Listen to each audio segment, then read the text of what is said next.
Oggi Festa dei nonni, sì, confermo. e lei festeggia con suo nipote. Con i miei nipoti, sì, certo, sì, sì, volentieri. Grazie, non vedo l'ora di vederli stasera però, perché adesso uno è a scuola e l'altro fa il tempo pieno e quindi non li vedo ancora. I nonni sono una grande risorsa per le famiglie, suppongo, quindi se non ci fossero sarebbero problemi, perché babysitter hanno un costo non indifferente, giusto? Lei fa anche un po' la babysitter. A lui. Non saprei cosa dire perché ha fatto parte della mia infanzia in modo totale e manca, manca sempre, insomma, quando il pensiero torna ai nonni.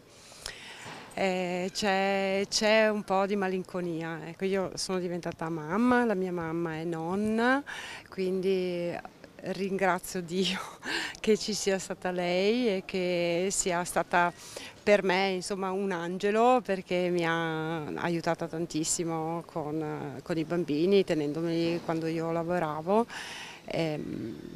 Sì, i nonni sono un patrimonio dell'umanità, si può dire. Un ricordo particolare dei nonni, ecco, mio nonno che mi portava su un carretto, mi portava in mezzo ai campi con la sua cagnotta Diana e andavamo a scorazzare in mezzo ai campi.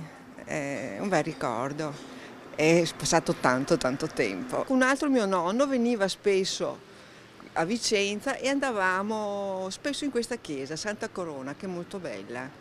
Ecco, a visitarla, a vedere le bellezze di questa chiesa. La mamma e il papà sono quelle più vicine a te, ma sono quelle che ti danno forse il discorso di...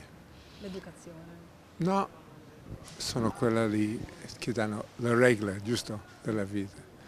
La nonna è forse quella che ha più compassione. E le vacanze con i nonni, perché i nonni comunque sono fatti per darti quelle cose che i genitori invece no.